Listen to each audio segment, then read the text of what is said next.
بچیاں ہمارے بچے محفوظ رہے، ان کی عقل محفوظ رہے، وہ منشیات کے، وہ زنا کے، وہ بے حیائی کے، بےہودگی کے قریب نہ جائیں۔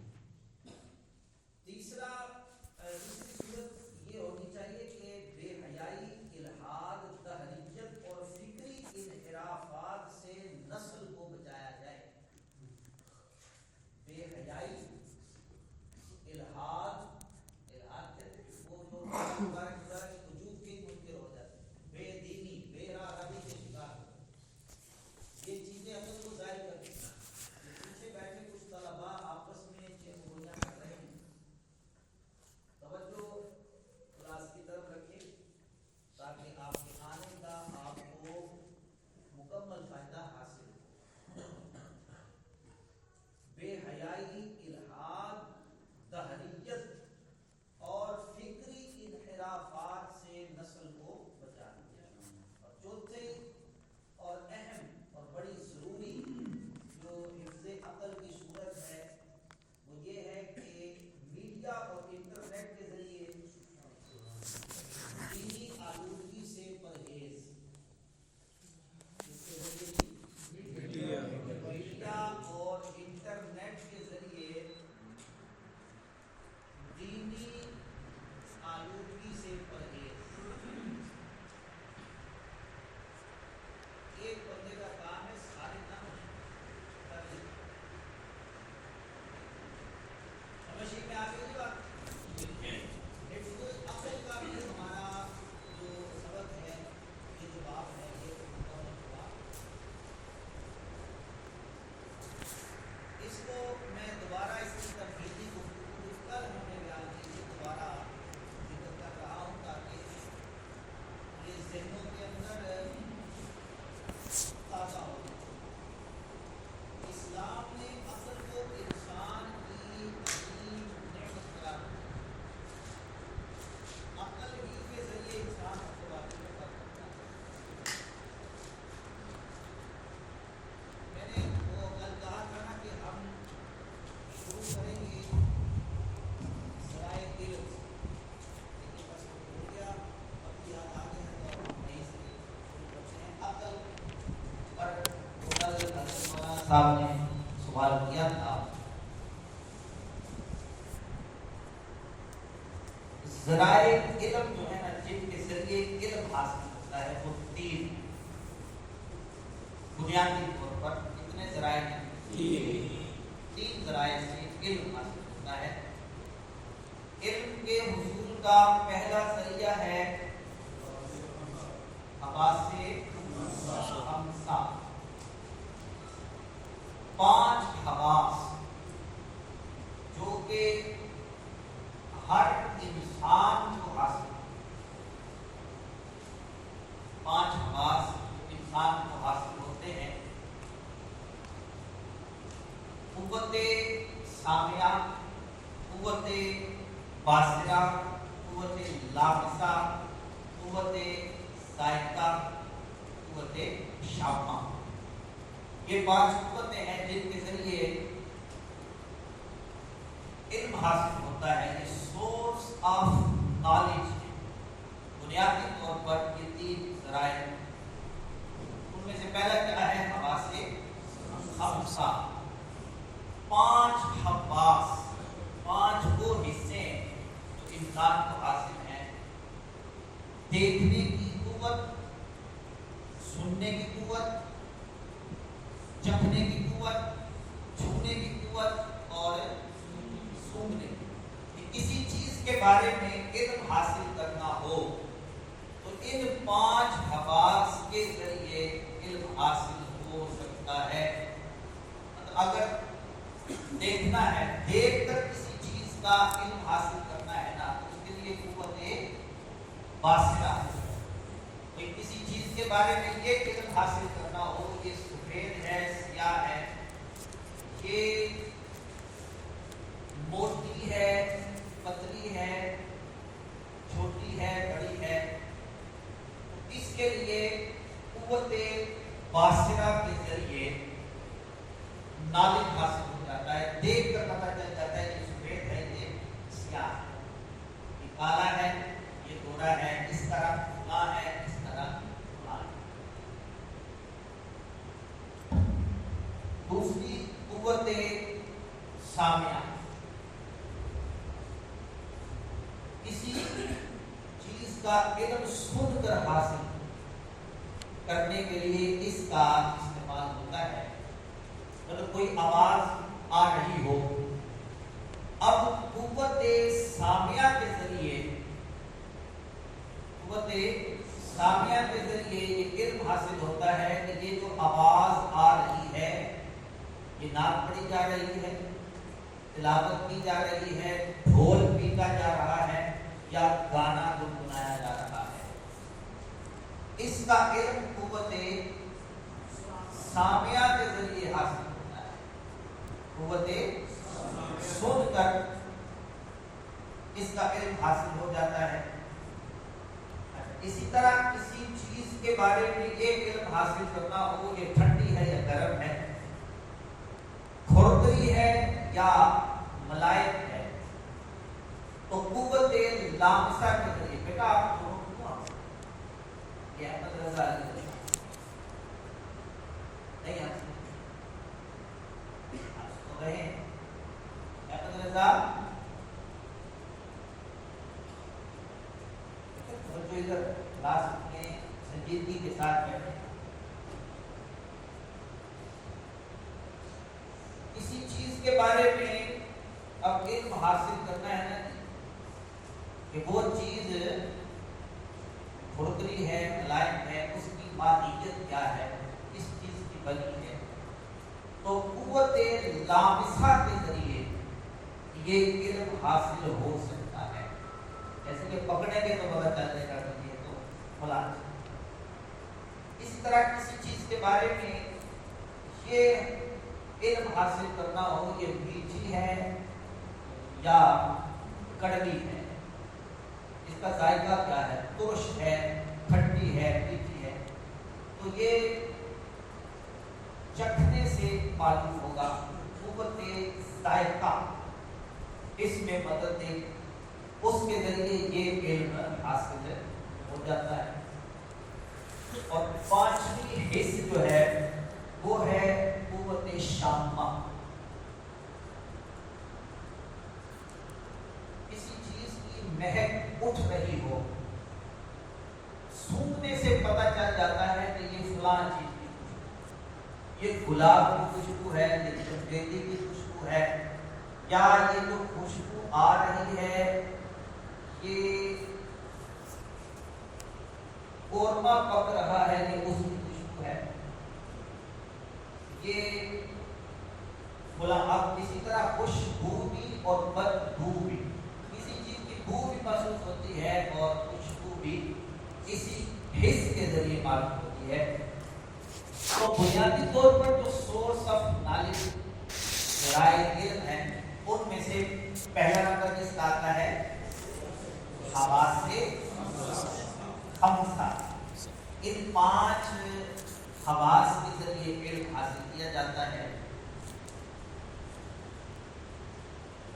پھر اس سے اوپر درجہ آتا ہے عقل۔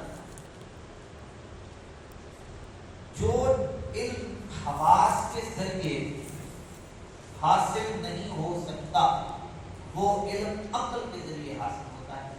مثال کے طور پہ میرے سامنے یہ حاجی رفیق صاحب ہے، اب حواس کے ذریعے یہ تو پتہ چل گیا کہ چہرے پہ داڑھی ہے، سر پہ امامہ ہے، سفید کپڑے پہن رکھے ہیں، یہ حواس کے ذریعے یہ پتہ چل گیا، لیکن عقل کے ذریعے یہ پتہ چلے گا کہ حاجی رفیق جو بیٹھے ہیں ان کے والدین بھی ہیں، ان کے والدین بھی ہیں، یہ عقل کے ذریعے پتہ چلے گا۔ کیوں؟ اب وہ نظر اگرچہ نہیں آ رہے، یہاں حاجی رفیق کے والدین موجود نہیں، لیکن عقل کی بنیاد پر بالجزم کہا جا سکتا ہے اور بالکل یقینی حد تک کہا جا سکتا ہے کہ حاجی رفیق کے یقیناً والدین ہیں، کیونکہ عقل یہ بتاتی ہے کہ کوئی بھی انسان قانون قدرت کے مطابق بغیر ماں باپ کے پیدا نہیں ہوتا۔ اب یہ حواس نے نہیں بتایا، یہ کس نے بتایا؟ عقل نے بتایا۔ دیوار کے پیچھے دھواں اٹھ رہا ہو، دیوار کے پیچھے دھواں اٹھ رہا ہو تو اب دیوار کے اس پار جائے بغیر عقل کے ذریعے کہا جا سکتا ہے کہ دیوار کے پیچھے آگ لگی ہے، کیونکہ عقل بتاتی ہے کہ جہاں دھواں اٹھتا ہے وہاں آگ لگی ہوتی ہے۔ جی احسان سیالوی صاحب سمجھنے بات سمجھنے میں آگے کی سب جو علم حواس کے ذریعے حاصل نہیں ہوگا وہ کس کے ذریعے حاصل ہوگا؟ عقل۔ دو مثالیں کافی ہیں۔ اب اس سے اوپر ایک درجہ آتا ہے وحی کا، وہ علم جو حواس کے ذریعے بھی حاصل نہ ہو، عقل کے ذریعے بھی حاصل نہ ہو، وہ علم وحی کے ذریعے حاصل ہوتا ہے۔ اب اس کی مثال یہ ہی حاجی رفیق۔ حاجی رفیق کو دیکھا، رنگ ان کا گورا ہے، قد ان کا درمیانہ ہے، چہرے پہ داڑھی ہے، سر پہ امامہ ہے، سفید لباس میں ملبوس ہیں، سب پتہ چل گیا کس کے ذریعے؟ حواس کے ذریعے۔ عقل نے بتایا کہ ان کے والدین بھی ہیں۔ اب اگر یہ سوال کیا جائے کہ حاجی رفیق کے پیدا ہونے کا مقصد کیا ہے، یہ دنیا میں کیوں آئے ہیں، ان کو کیا کرنا ہے، یہ زندگی گزار کر کہاں جائیں گے، اب یہ نہ حواس کے ذریعے معلوم ہو سکتا ہے نہ عقل کے ذریعے، یہ بات معلوم ہو سکتی ہے تو وحی کے ذریعے معلوم۔ اب وحی بتاتی ہے کہ حاجی رفیق کے دنیا میں آنے کا مقصد ہے وما خلقت الجن والانس الا لیعبدون، ہم نے کوئی جن اور انسان پیدا کیا تو اس کا مقصد یہ ہے کہ وہ اللہ کی عبادت کرے۔ یہ ہے کہ دنیا میں آنے کا مقصد۔ اب ان کو دنیا میں کیا ہمیشہ ہمیشہ کے لیے رہنا ہے، یہ اگر سوال کیا جائے تو نہ اس کو عقل حل کر سکتی ہے نہ حواس کے ذریعے جانا جا سکتا ہے۔ اس کا حل کہاں سے ہوگا؟ وحی کے ذریعے۔ تو وحی کہتی ہے کل نفس ذائقۃ الموت، ہر ذی روح نے، جب ہم نے جان لیا کہ حاجی رفیق ذی روح ہے اور ہم سارے جتنے بیٹھے ذی روح ہیں، تو میں ہر جاندار نے موت کو چکھنا ہے۔ تو معلوم ہوا کہ جتنے بھی جاندار ہیں ان کو وحی کے ذریعے ہمیں معلوم ہوا، جتنے جاندار ہیں ان کو اس دنیا میں ہمیشہ ہمیشہ کے لیے نہیں رہنا، بلکہ اس دنیا سے کوچ کر کے اگلے جہان کو جانا ہے۔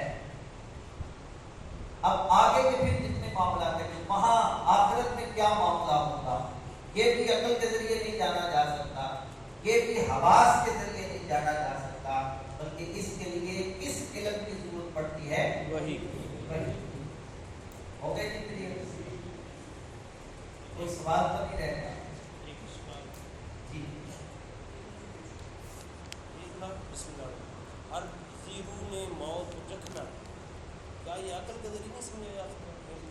مرنے کے بعد کے معاملات چلو نبوت، شریعت اور وحی کے ذریعے ہوگی، کیونکہ ہمارے سامنے سارے لوگ مر رہے ہیں، جا رہے ہیں، جتنے بھی ذی روح ہیں، کیا عقل رہنمائی نہیں کرتی؟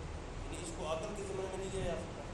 اس وقت دنیا میں صرف مسلمان نہیں ہیں اور بھی مذاہب ہیں، ان میں عقل بھی ہے، ایسے نہیں؟ موت کا معاملہ تو ان کے سامنے بھی ہوگا، ہوتا ہے نا، لیکن کیا مرنے کے بعد کے معاملات میں مسلمان اور وہ ایک پلیٹ فارم پہ ہیں؟ میں یہی عرض کر رہا ہوں کہ صرف موت کا جو علم ہے، کیا اس کے بعد صرف موت ہر ایک نے مرنا ہے، ہر ذی روح نے موت کو چکھنا ہے، یہاں تک تو عقل رہنمائی کرتی ہے۔ اس کے بعد یہ بحث اصل میں علم کس چیز کا ہے کہ انسان دنیا دنیا میں ہمیشہ رہے گا یا نہیں. انسان دنیا میں ہمیشہ رہے گا یا نہیں رہے گا، یہ علم ہمیں کہاں سے حاصل ہوگا؟ وحی کے ذریعے حاصل. یہ تو ماہیت آ گئی نا، جب دیکھ رہے ہیں، مرتے ہوئے دیکھ رہے ہیں، سب اس کو مانتے ہیں. بحث وہ نہیں ہے، سوال یہاں وہ نہیں ہے. یہاں بات ہو رہی ہے ذرائع علم. ایک علم کا ذریعہ ہے حواس کے ذریعے معلوم ہوا، مثالیں دے دی. عقل کے ذریعے معلوم ہوا، مثالیں دے دی. اب اگر یہ آیت نازل نہ ہو، یہ آیت کو ایک سائڈ میں ہے، تو پھر عقل کے ذریعے کیسے جانیں گے کہ جو پیدا ہوگا وہ مرے گا بھی، مر جائے گا تو اٹھایا بھی جائے گا. ہاں نہیں، یہ مرنے کے بعد اٹھانے والا معاملہ تو الگ ہے. اب اس سے پہلے مثلاً جتنے مذاہب موجود ہیں، چاہے وہ سماوی کتابوں کو مانتے ہیں، لیکن ان کے سامنے بھی یونانی تہذیب ہے، یہ اس سے پہلی تہذیب، لوگ مرتے تو رہے. میرا صرف یہ عرض کر رہا ہوں، بات مرنے کی ہے نہیں نا. اب اس کا جو مطمع نظر ہے اس کا اس کے پاس مقصد مرنے کے بعد کیا ذرائع علم کی بات ہو رہی ہے نا. یہ علم کا یہ ہمیں پتہ کہاں سے چلا کہ انسان مر جائے گا؟ وہ تو سامنے مرتا ہے. معلوم اس پر اعتقاد شاید میں سمجھا نہیں پا رہا. میرا صرف یہ عرض کرنا ہے، اس کو پھر ہم بعد میں حل کریں. بات بات کا ایسا ہوتا ہے، ہوتا یہ ہے کہ سوال جو کیا جاتا ہے وہ آؤٹ آف کانٹیکسٹ. آپ کا سوال وجہ ہے، آپ کا علم کے پڑھنے کا یہ ذریعہ ہے، آپ کا اشکال درست ہے. لیکن اس وقت جتنی بات بیان کرنا مقصود تھی، ہم پڑھ رہے ہیں ذرائع علم. علم کے ذرائع، ان میں حواس، عقل اور وحی. اب اس مثال کو اگر ہٹا دیا جائے، ہم مثال کو ہوتے لے آتے ہیں، بھائی انسان آیا ہے، اس کا مقصد کیا ہے؟ بات پہلے ہم نے یہاں سے کہ انسان کے دنیا میں آنے کا مقصد کیا ہے، تو وہ پتہ چلتا ہے وحی.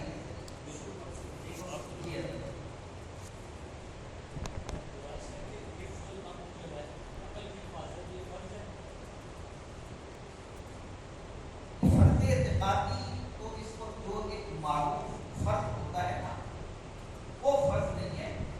اس کی اہمیت ہے، لازم ہے، ضروری ہے کہ اس کی اگر حفاظت نہ کی جائے، حفظ عقل نہیں ہوگا، حفظ دین جاتا ہے.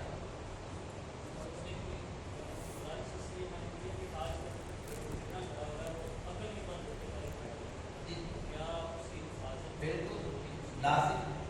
جیسے کہ حدیث پاک میں فرمایا نا، جب کوئی زنا کرتا ہے اس وقت وہ مومن نہیں رہتا. عقل اس کی مالک، عقل اس کی موت ہو جاتی ہے. عقل مالک، عقل جو ہے کہ اس پر تو اب یہ موت تو ایسا ہے، اس کو تھوڑا سا بھی کھولے گے نا وہ پھیل جائے گا، بیٹا نہیں جائے گا. عقل کے بارے میں پڑھنا چاہیں تو امام غزالی کو پڑھیں، یا شیخ الاسلام علامہ انوار اللہ حیدرآبادی رحمۃ اللہ علیہ کی ابھی حالیہ دنوں میں کتاب شائع ہوئی ہے، پرانی کتاب لیکن ابھی اس کو پاکستانی مکتبے سے شائع کیا گیا ہے، کتاب العقل.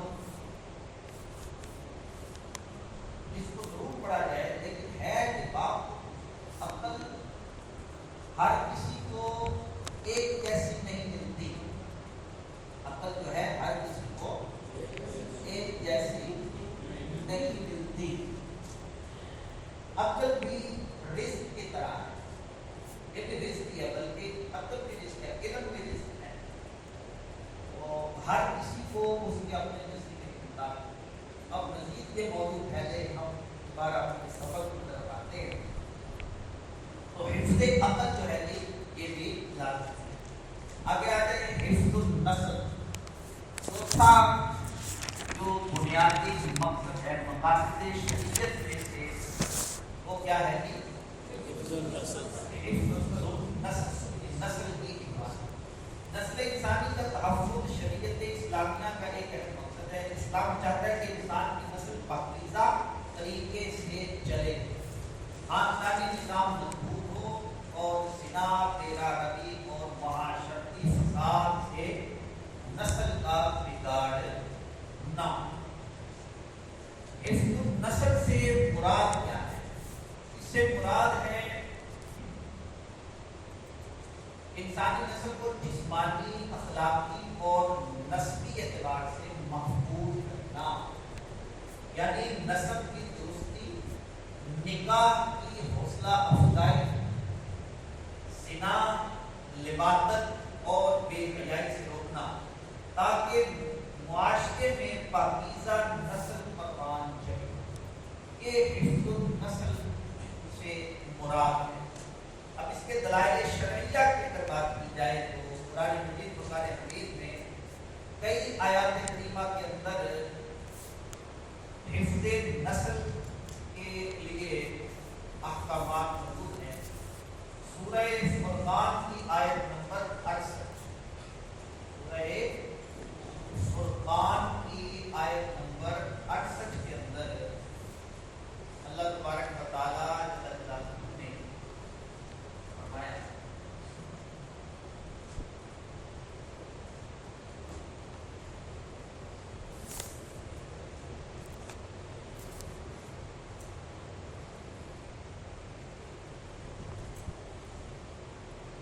آیت کو پیچھے سے شروع ہو رہی ہے. میں ساری آیت بھی پڑھ دیتا ہوں اور جو اس کے مستدل الفاظ ہیں آپ اس کو نوٹ کر لیجیے گا. والذین لا یدعون مع اللہ الہا آخر ولا یقتلون النفس التي حرم اللہ الا بالحق. اب اس سے آگے کے جو الفاظ ہیں نا، ولا یزنون، ولا یزنون ومن يفعل ذلك يلقى اثاما. پوری آیت کا ترجمہ یہ ہے اور وہ جو اللہ کے ساتھ کسی دوسرے معبود کو نہیں پوجتے اور اس جان کو جس کی اللہ نے حرمت رکھی ناحق نہیں مارتے، ولا یزنون اور بدکاری نہیں کرتے، زنا نہیں کرتے، ولا یزنون اور بدکاری نہیں کرتے، ومن یفعل ذلك یلقى اثاما اور جو یہ کام کرے وہ سزا پائے گا. یہ قرآن مجید فرقان حمید کی آیت میں بدکاری سے روکا گیا ہے. یہ حفاظت نسل کے لیے قرآن اقدامات دے رہا ہے. نسل کی حفاظت اس سے ہوتی ہے. اسی طرح سورہ نور کی آیت نمبر 2، سورہ نور کی آیت نمبر 2 کے اندر اللہ تبارک و تعالیٰ نے حفظ نسل کے لیے جو فرمایا ہے آپ سنوا لیں. الزانیۃ والزانی فاجلدوا کل واحد منہما مئۃ جلدہ. جو عورت بدکار ہو اور جو مرد ہو ان میں ہر ایک کو 100 کوڑے لگاؤ. یہ حفاظت نسل کے لیے کہ کسی کا نسب جو ہے وہ خراب نہ ہو، کسی کے نسل کے اندر بگاڑ پیدا نہ ہو، یہ اس کے لیے قرآن نے اقدامات دیے ہیں اور نکاح کو فروغ دیا ہے. حلال طریقے سے، جائز طریقے سے جو ہے اولاد کے حصول کے لیے نسل کو بڑھانا بھی تو ہے نا. تو اس کے لیے قرآن مجید فرقان حمید نے سورہ نساء کی پہلی آیت کریمہ کے اندر بیان فرمایا یا ایھا الناس اتقوا ربکم الذی خلقکم من نفس واحدۃ وخلق منها زوجها وبث منهما رجالا كثيرا ونساء واتقوا الله الذي تساءلون به والارحام ان الله كان عليكم رقيبا. اے لوگوں اپنے رب سے ڈرو جس نے تمہیں ایک جان سے پیدا کیا اور اسی میں سے اس کا جوڑا بنایا اور ان دونوں سے بہت سے مرد و عورت پھیلا دی. اور اللہ سے ڈرو جس کے نام پر مانگتے ہو اور رشتوں کا لحاظ رکھو، بے شک اللہ ہر وقت تمہیں دیکھ رہا ہے.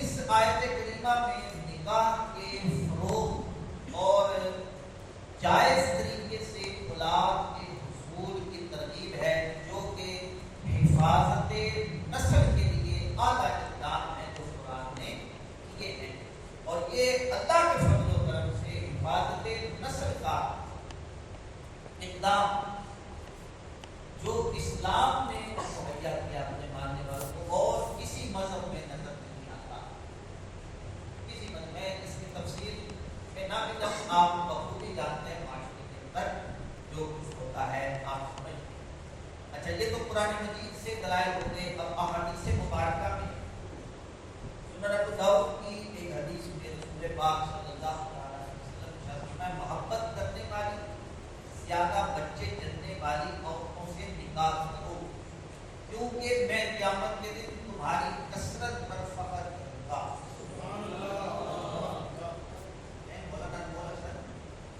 کیا فرمایا؟ محبت کرنے والی، زیادہ بچے جننے والی عورتوں سے نکاح۔ اچھا، یہ اسلام تھوڑی سی وضاحت کروں، یہ ایسا نہیں ہے کہ یہ بےہودہ بات ہے۔ اسلام ہے جو ہماری رہنمائی ہر باب میں اسلام کا رہنمائی کرتا ہے۔ اب اس میں دیکھیں نا، بچہ آگے کیا کرتی، فرمایا زیادہ بچے پیدا کرنے والی عورتوں سے نکاح کرو، کیوں کہ میں تمہاری کثرت سے دوسرے انبیاء پر فخر کرتا ہوں۔ میری امت زیادہ ہے، امت کی زیادتی یہ رسول اللہ صلی اللہ علیہ وسلم کے فخر کا باعث ہے۔ اب ایک سوال یہ رہ جاتا ہے کہ کیسے پتہ چلے کہ فلاں عورت بچے زیادہ پیدا کرے؟ اس کی شرح میں شارحین نے لکھا ہے کہ اس کی ماں، اس کی نانی کو اوپر تک دیکھا جائے کہ جب اس کی ماں میں کثرت اولاد ہوگی تو اس کی بیٹی میں بھی کثرت اولاد، زیادہ بچے پیدا کرنے کی صلاحیت وہ ہوگی۔ تو یہ ایک اچھا عمل ہے جس کی ترغیب دی گئی ہے۔ دوسری حدیث بخاری شریف کی ہے، نبی پاک صلی اللہ علیہ وسلم نے ارشاد فرمایا، ان میں سے جو استطاعت رکھتا ہو، طاقت رکھتا ہو، تم میں سے جو استطاعت رکھتا ہو وہ نکاح کرے، کیونکہ یہ نگاہ نیچی رکھنے اور شرمگاہ کی حفاظت کے لیے زیادہ بہتر ہے۔ نکاح کرنا نگاہ کی حفاظت اور شرمگاہ کی حفاظت کے لیے رسول کریم صلی اللہ علیہ وسلم نے فرمایا کہ زیادہ بہتر ہے۔ تو نکاح کو فروغ دیا ہے، یہ حفاظت نسل۔ اب ہمارے یہاں نکاح کے راستے میں دیواریں کھڑی ہیں اور بدکاری کرنا آسان ہوتا ہے، اور یہ مغرب یہ ایجنڈا ہے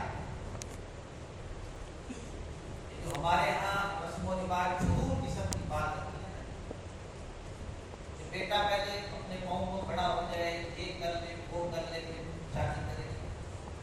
یہ ہلاکت کی طرف چیزیں لے جانے والی اس وقت، لیکن یہ بھی فرما دیا تم میں سے جو استطاعت مال و نفقہ دے سکے، جو شریعت کی طرف سے واجب مال و نفقہ ہے وہ دے سکے۔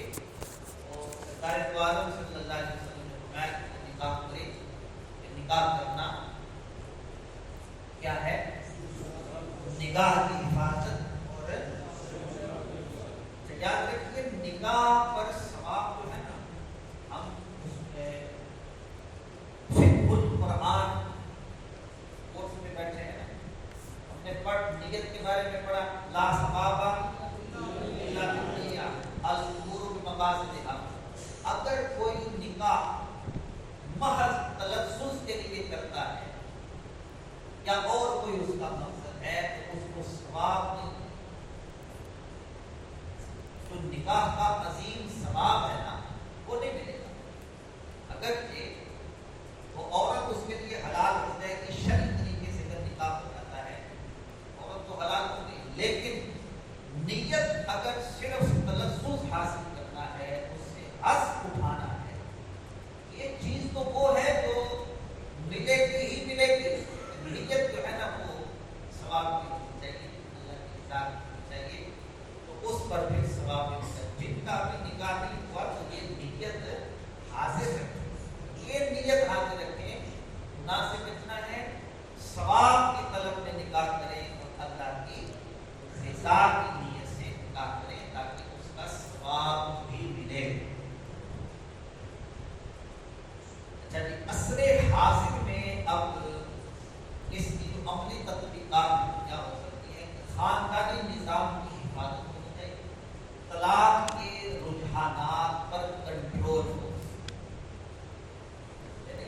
آیا تو فوراً کہہ دیا جب مجھے طلاق دے.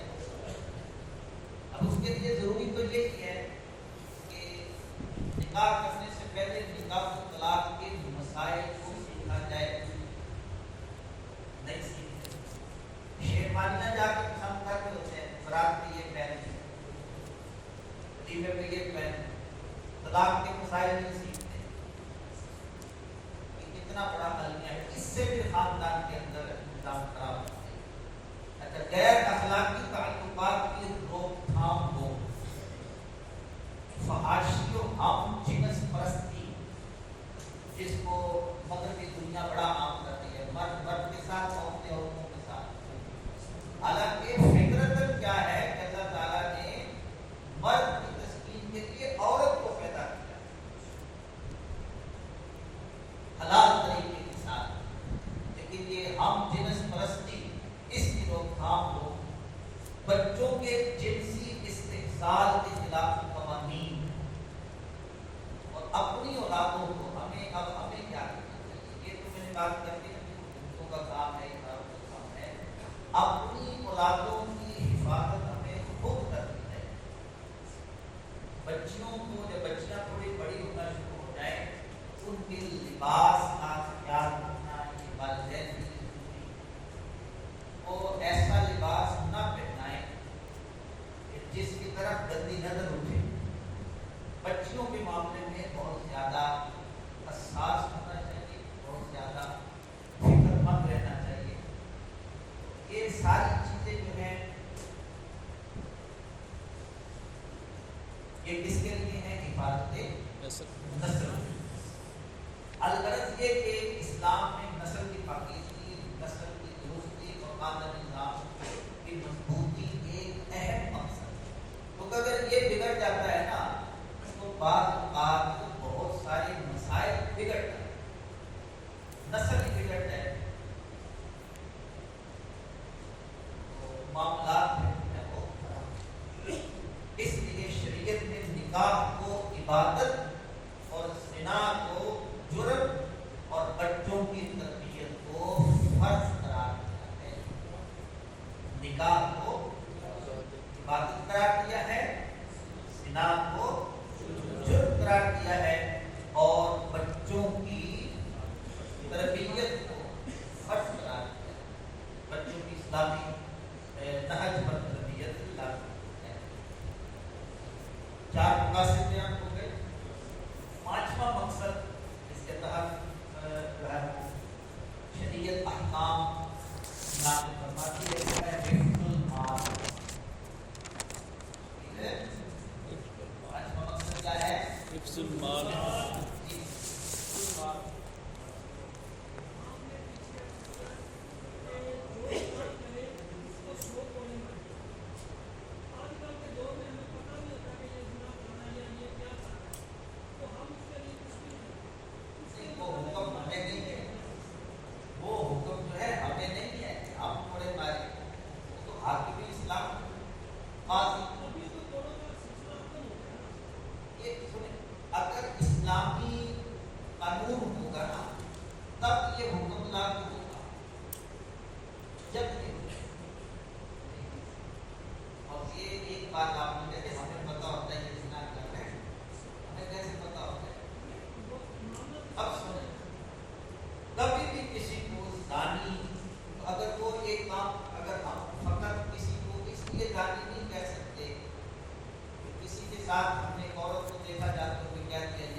اس کے نصیب میں نہیں ہے وہ کبھی گھر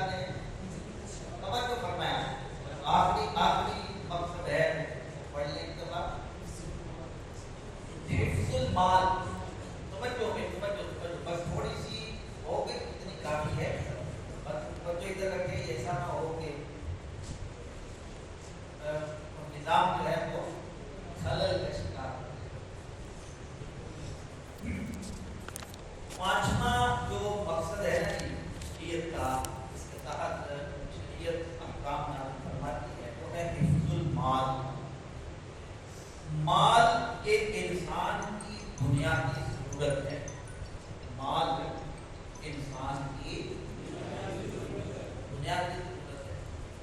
اس کی طرف ایسے ہی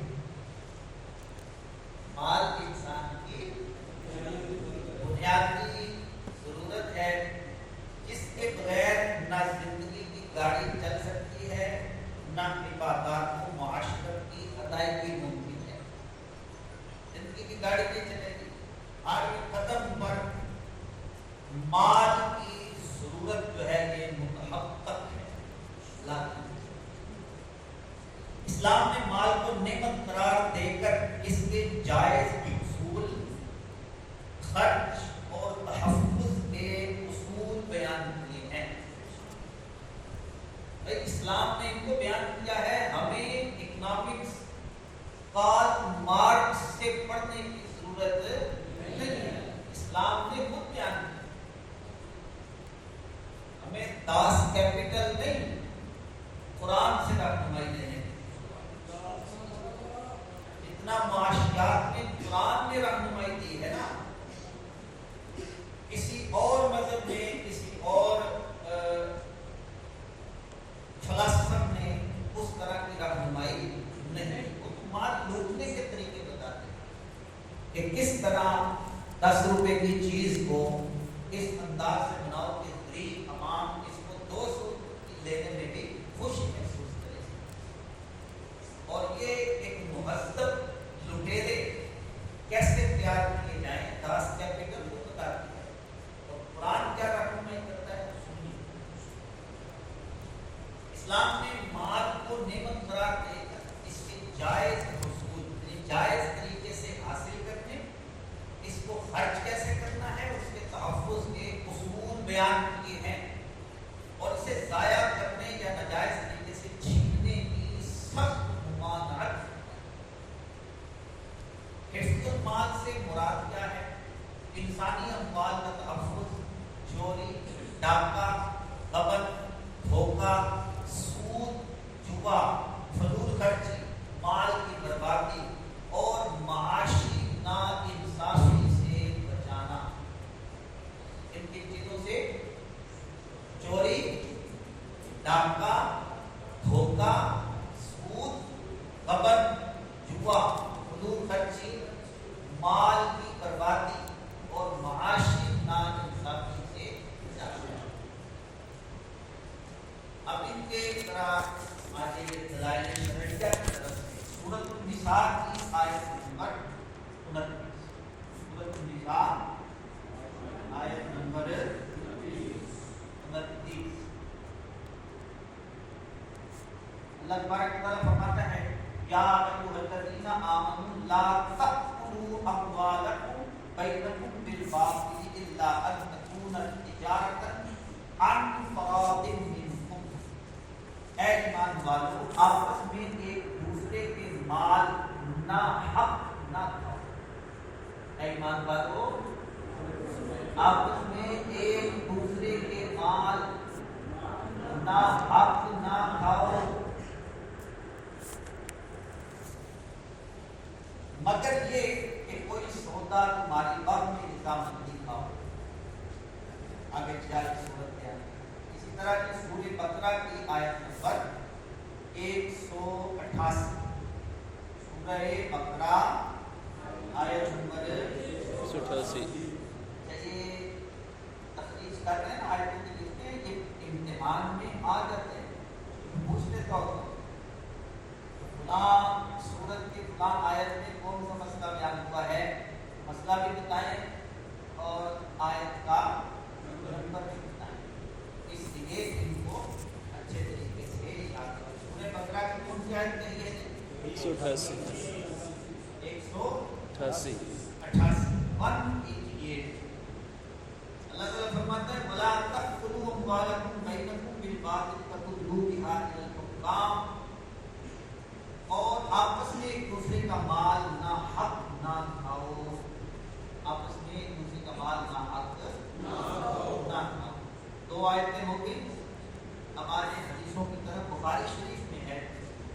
ہر مسلمان پر دوسرے مسلمان کا خون، مال اور عزت حرام ہے۔ ہر مسلمان پر دوسرے مسلمان کا خون یعنی خون بہانا، اس کا مال اور اس کی عزت حرام ہے، اس کو بے عزت نہیں کر سکتے۔ دوسری حدیث من غشا فلیس منا، جو دھوکہ دے وہ ہم میں سے نہیں۔ یہ بات صلی اللہ علیہ وسلم فرمایا جو دھوکہ دے وہ ہم میں سے نہیں۔ ٹھیک ہے، دلائل بھی ہو گئی، اس کی تعریف بھی ہو گئی، اس کی مراد بھی سمجھ گئی۔ اب عصر حاضر میں حفظ المال کی جو تطبیقات ان کو ذرا سمجھیے۔ نمبر مالی فراڈ، چوری، رشوت، منی لانڈرنگ اور کرپشن کی روک تھام ہوگی۔ یہ ساری چیزیں ہوگی تو ان آیات پر عمل ممکن ہو سکتا ہے۔ صارفین کے حقوق کا تحفظ، اسلامی بینکاری اور مالیاتی نظام کی ترویج، انشورنس، جوئے اور ہنڈی کے غیر شرعی طریقوں سے بچنا۔ یہ سارے طریقے ناجائز ہیں، انشورنس، جوا اور ہنڈی۔ آج کل اور بہت ساری چیزیں آئی ہیں۔ ابھی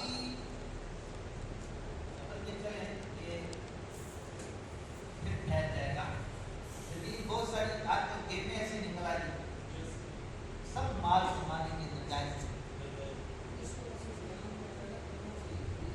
وقت نہیں ہے نا، یہ آپ کی کسی آیت کے تحت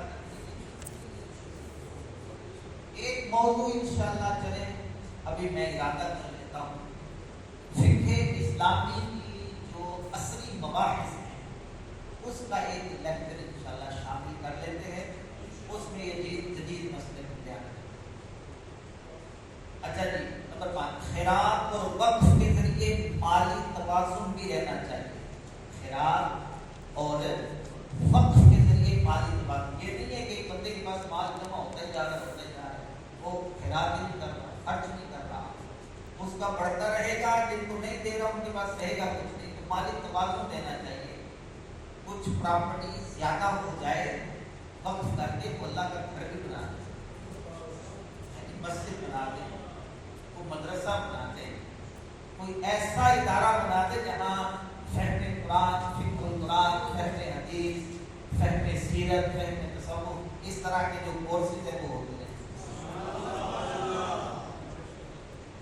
جس کے پاس وسائل نہیں، جس کے پاس وسائل نہیں، اس کو ترغیب دے دے کہ جو دین کا کام ہوتا ہے، ایک مرکز کی ضرورت ہے، آپ چاہیں تو اپنی جگہ اتنی ساری ہے تو ایک پلاٹ دے دو، اس پہ ایک مرکز بن جائے جہاں قرآن کی خدمت ہوتی ہے۔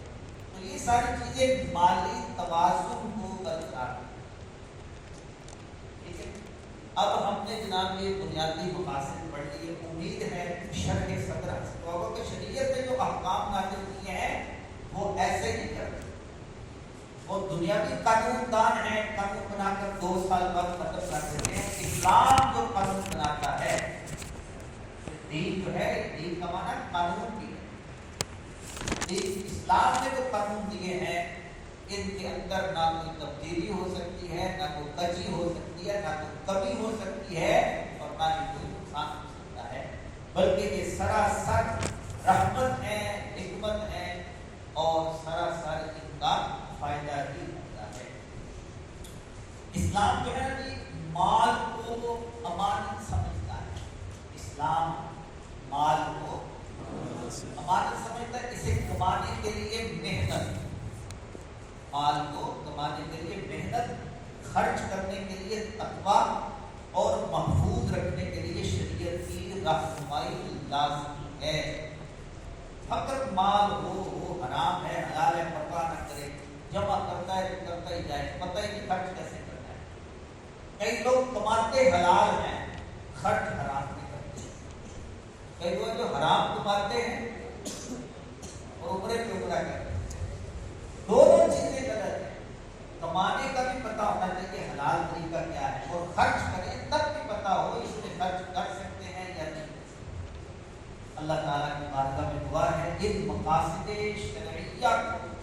یاد رکھنے اور احکام شریعہ کو اللہ تبارک و تعالیٰ ہمیں سمجھنے پر عمل کرنے کی توفیق عطا فرمائے. آمین بجاہ خاتم النبیین صلی اللہ تعالیٰ علیہ وسلم. ان کی خواہش پر دعا کی ویڈیو ضرور کاٹیں. اچھا ابھی لنگر تقسیم کرنے لگے بیٹھے بیٹھے ہی آپ کو تو مسئلہ سن لیں بڑی توجہ سے سنیں. اچھا کسی کو زناگار کہنا، یہ کہنا کہ اس نے زنا کیا ہے، اس کے لیے بڑی کڑی شرائط کی ضرورت ہے. اس بات میں فرمایا کہ جو بیان کرے نا، جو بیان کرے کسی کے بارے میں کہ اس نے زنا کیا ہے، تو اس کو ایسا شاہد ہونا چاہیے. اس نے اس طرح دیکھا ہو جیسے سلائی سرمے دانی کے اندر ہوتی ہے. اگر اس نے اس طرح فاعل اور مفعول کو دیکھا ہو، ذاتی مطالعہ کو اس طرح دیکھا ہو، اس کی گواہی مانی جائے گی. چار جواب پیش کرنے پڑیں گے.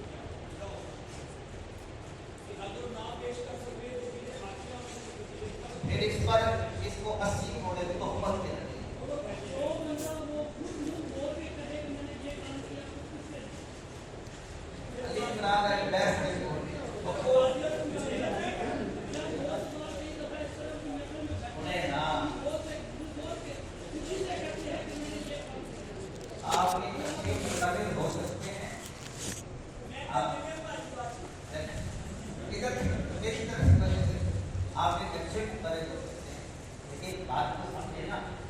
مسئلہ بیان یہ کیا جا رہا ہے کہ کسی پر تہمت نہیں لگانی. جب اس نے کچھ اقرار کر لیا، اس کا اپنا جب اقرار آ گیا، پھر آپ متہم تو رہے نہیں. آپ اتہام لگانے والے نہیں رہے، متہم نہیں ہے.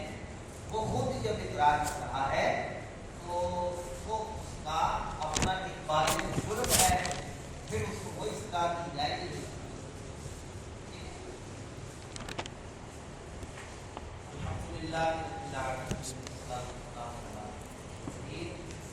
نام کیا ہے جو اس کا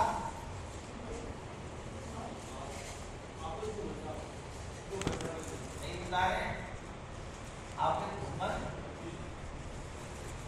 ربنا آتنا فی الدنیا حسنۃ وفی الآخرۃ حسنۃ وقنا عذاب النار. اے مالک و مولا ہماری آج کو قبول فرما. یا اللہ جو ہم نے پڑھا یاد خدا فرما. آج کی لنگر کا اہتمام کیا ہے آپ